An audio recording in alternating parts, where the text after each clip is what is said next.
అదే కవిత్వం యొక్క సారాంశం. నేను నిజానికి కవిగా నా జీవితాన్ని మొదలుపెట్టి దాదాపు 30-30 సంవత్సరాలు.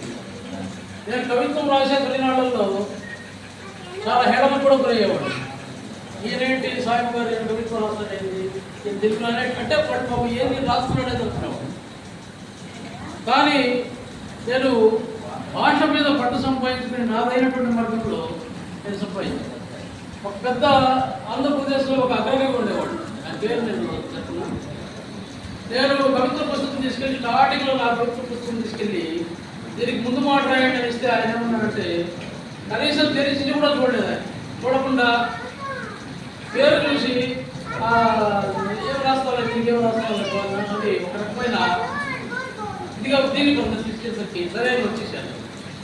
కరెక్ట్గా 2 సంవత్సరాల తర్వాత ప్రకాశం జిల్లా రచయితల మహాసభల్లో నేను ఆయన వక్తలుగా పక్కపక్కనే కూర్చున్నాను.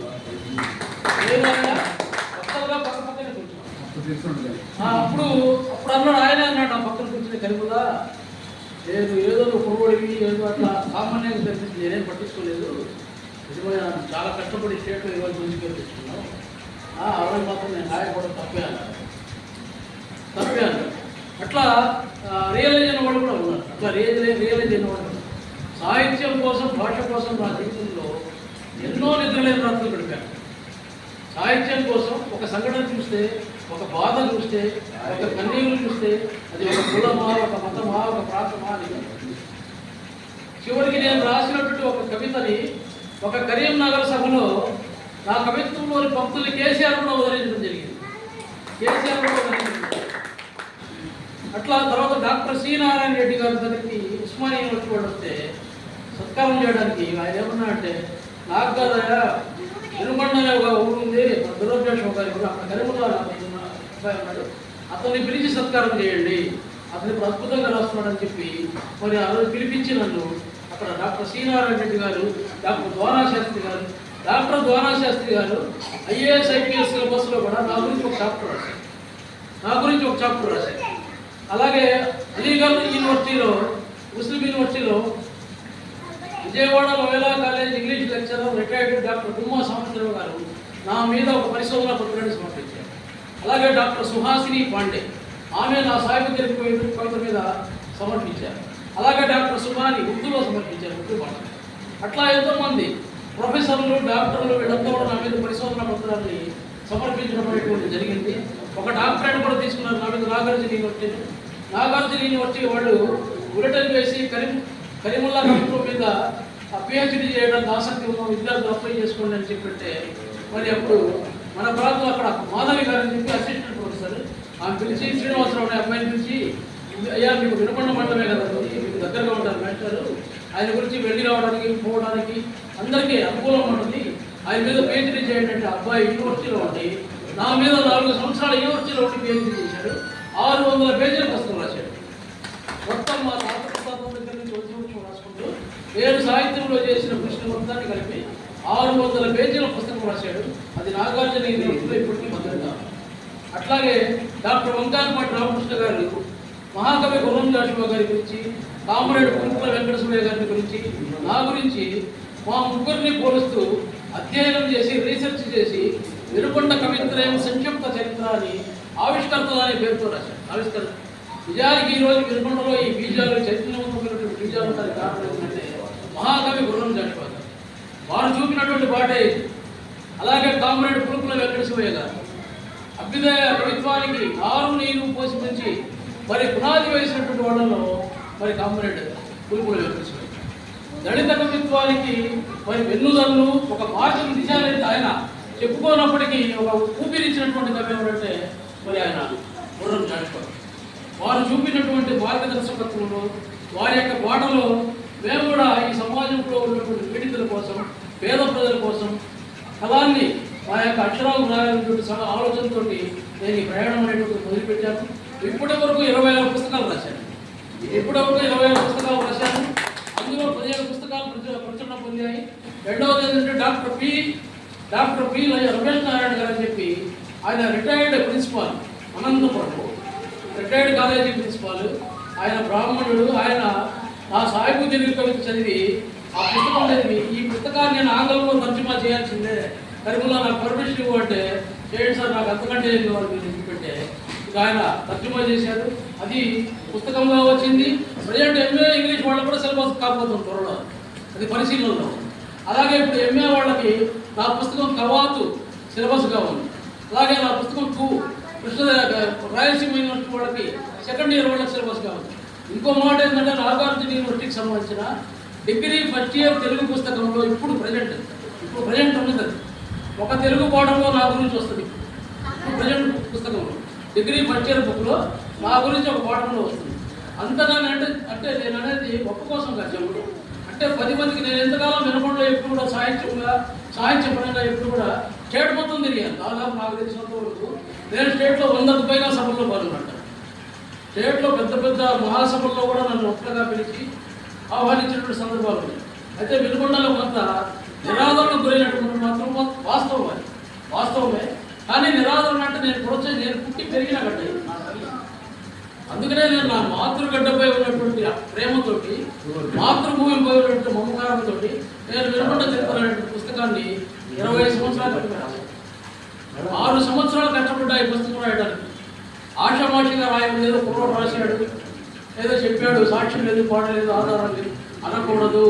ఇంకొక 100 సంవత్సరాలైనా నేనున్నా లేకపోయినా ఈ భూమి మీద ఫలానా వాడు పుస్తకం రాశాడు, పక్కాగా రాశాడు పుస్తకం అనేటువంటి ఒక భావన కలగాలని చెప్పి 6 సంవత్సరాల పాటు నేను ఎన్ని శాస్త్రాలు పరిశీలించానో, ఎన్ని పాత గ్రంథాలు పరిశీలించానో, తర్వాత ఎన్ని దేవాలయాల శాస్త్రాలని మరి నాకు తెలియకపోతే ఆ సంస్కృత భాషని తెలిసిన వాళ్ళని తీసుకెళ్ళి చదువుకుని నేను అధ్యయనం చేశాను. అలా 6 సంవత్సరాల పాటు పరిశోధించి క్రోడీకరించి ఎంతో వ్యయప్రయాసం వచ్చి నేను వినుకొండ చరిత్ర అనేది పుస్తకాన్ని మరి ఏనుగుపాలెం అనే గ్రామాన్ని తిరుమల రాజపురం అనేవాడు. అది ఇంతకుముందు వాళ్ళకి తెలియదు. ఇవన్నీ పరిశోధనలో తెలిసింది. అలా ఎంతో పరిశోధించి నాకు చేతనంతవరకు నేను న్యాయం చేయడానికి మరి ప్రయత్నం చేశాను. అలాగే కవాతు అని గొప్ప దేశభక్తికి వైద్యాన్ని తీసుకొచ్చాను. ఇప్పుడు పాకిస్తాన్ ఉగ్రవాదానికి వ్యతిరేకంగా, ఐసిస్ ఉగ్రవాదానికి వ్యతిరేకంగా నేనే కవుల్ని సమీకరించి కవాతు అనేటువంటి పేరుతో ఒక సంకలనం తీసుకొచ్చాను.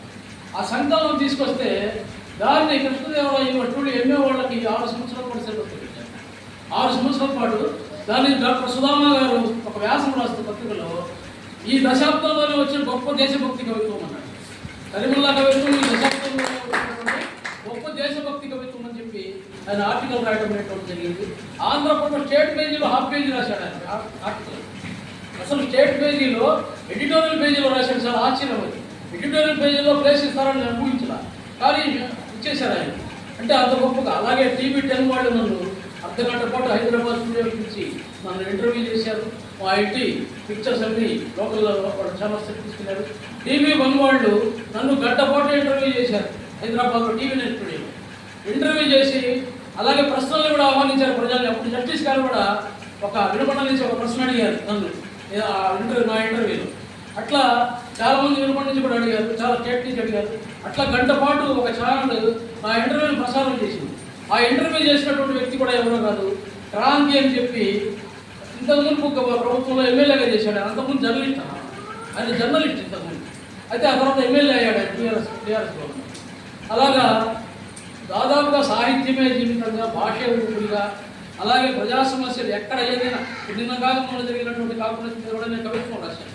సమాజంలో ఎక్కడ ఏది జరిగినా, ఎవరు అణచివేత కలుగుతున్నా వాడు నీ వాళ్ళ, నా వాళ్ళ, మన వాళ్ళ కాదు, ఏ ప్రాంతమైనా, ఏ జాతి అయినా, ఎవరైనా సరే రాయడమే లక్ష్యంగా పెట్టుకుని నేను అవకాశం ఉన్నంతవరకు నా కవిత్వాన్ని రాస్తుంది. ఇంట్లో వాళ్ళు కూడా అంటారు, రాత్రిపూట ఏంటి జాగారం ఏంటి, రాత్రైంది అని చెప్పి టైం అంతా ఏంటి, ఆరోగ్యం పెట్టుకుంది కదా.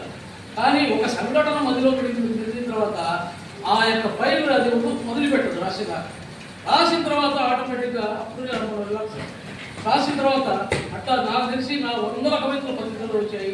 నేను రాసిన ఎన్నో వ్యాసాల మీద చర్చలు, వాదోపవాదాలు, ఆంధ్రజ్యోతి, ఆంధ్రప్రభ, వార్త, పెద్ద పెద్ద దినపత్రికల్లో స్టేట్ పేజీల్లో నెలలు చర్చలు జరిగాయి. నేను మాట్లాడినటువంటి విషయం చాలా పెద్ద పెద్ద వాళ్ళు రాశారు. రాజావసరం గారు అన్నటువంటి ఇంకా చాలా పెద్ద ద్వారాశాస్త్రి గారు, అత్తి పద్మారావు గారు అయితే జాషువా గబ్బిలాన్ని ఎగరవేసింది వినపడనండే. గాయ సముద్రాన్ని ఘోషింపజేసి, కరీముల్లా గాయ సముద్రాన్ని ఘోషింపజేసింది వినపడనండే. శివసాగర్ అంటే మీ అందరికీ తెలుసు, కేజీ సత్యమూర్తి. ఆయన అయితే కరీముల్లా కవిత్వం పోరాడే యుద్ధనర్మం అని చెప్పారు. కరీముల్లా కవిత్వం పోరాడే యుద్ధనర్మం అని చెప్పి ఆయన రాసిన పెద్ద పెద్ద వాడు డాక్టర్ ఏటుమూరి ప్రసాద్ నగ్నముని కరీముల్లా కవిత్వమే ఒక ఉద్యమం అని చెప్పారు. నగ్నముని కరీముల్లా కవిత్వం బిహారీ. అలాగే మరి ఇంకొక ఆయన రివేలా రాశాడు, పేరుకు వినకుండా వాడైనా కవిత్వ పరంగా ప్రపంచం వాడు కరీముల్లా అని చెప్పారు. వీళ్ళంతా సామాన్యులు కాదు, రాష్ట్రం మొత్తం మరి ఎంతో పేరు ప్రతిష్ఠించినటువంటి కవులు రచయితలు వాళ్ళందరి యొక్క మనం నేను పొందగలిగాను.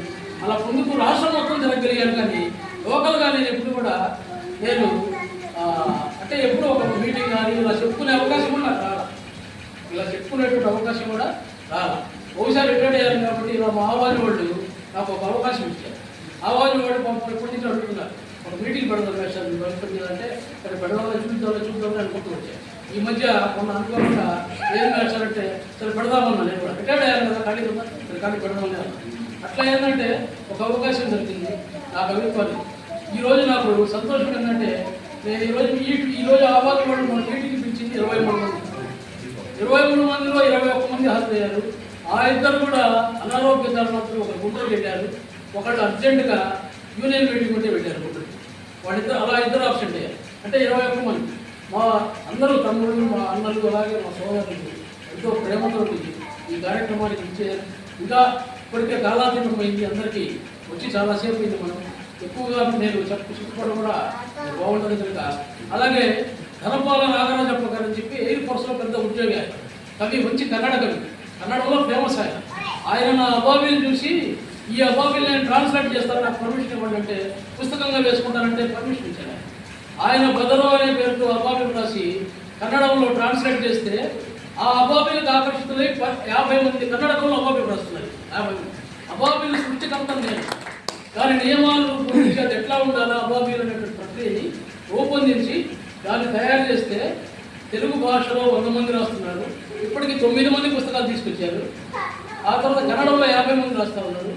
అలాగే ఇంగ్లీష్లో కూడా వచ్చింది. డాక్టర్ రామలింగే గౌడే, కర్ణాటక కవి, ఇంగ్లీష్ కవి, ఆయన కూడా ఆయన పుస్తకం తీసుకొచ్చారు. అబాబీలు ఇంగ్లీష్లో తీసుకురావడం జరిగిందన్నమాట.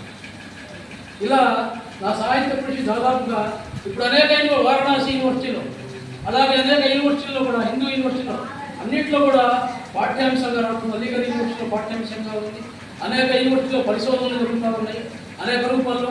డాక్టర్ సిఎస్ సుశీలమ్మ గారు ఏం రాశారంటే ఒక పత్రికలో ఒక కామెంట్ రాశారు, శ్రీ మహాప్రస్థానము, అలాగే జాషువా గబ్బిలం, కరీముల్లా సాహెబు తెలుగు సాహిత్య చరిత్రను మరుగుతిచ్చింది. నాకు ఎంత గౌరవం అది. డాక్టర్ సిఎస్ సుశీలమ్మ గారు ఆయన రాశారు, ఈ ముగ్గురు కవులు రాసినటువంటి ఈ 3 పుస్తకాలు తెలుగు సాహిత్య చరిత్రని 3 మలుపులు తిప్పినాయని చెప్పి రాయడం అనేటువంటి చాలా అద్భుతంగా అనేక మంది విశ్లేషించారు. నాకు ప్రేమతో మీ అందరూ కూడా మా కిషోర్ భాయ్ వచ్చారు, అలాగే ఎంతోమంది.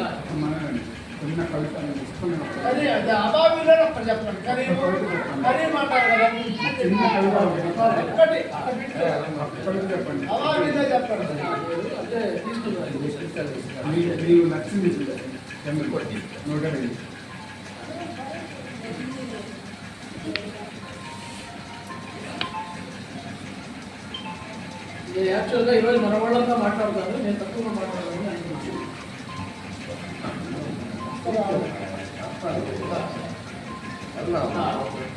డాక్టర్ గారు పేషెంట్స్ ఉన్నారు కదా, ఈ కార్యక్రమానికి ఎంతో ప్రేమపూర్వకం. సరే తర్వాత ఇంకోసం డాక్టర్ గారు మా పేషెంట్స్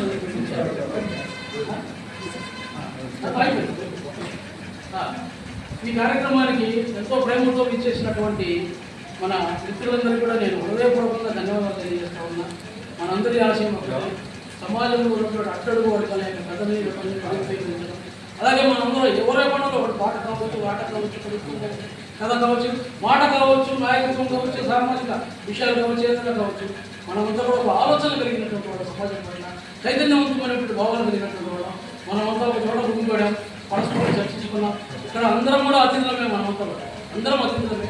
అందరూ చక్కగా మరి మీ అందరికీ హృదయపూర్వక ధన్యవాదాలు తెలుసుకుంటూ వచ్చిన మీ అందరికీ థ్యాంక్ యూ. ఇక్కడికి వచ్చిన ఆర్ట్స్ కమిటీ పిలవగానే వచ్చిన కర్తలు, కవులు, సామాజికవేత్తలు, విద్యావంతులు మరియు ప్రధాన ఉపాధ్యాయులు అందరూ కూడా ఆయాస్ కమిటీ తరఫున ధన్యవాదాలు తెలుస్తూ ఈ మీటింగ్ పెట్టుకోవడం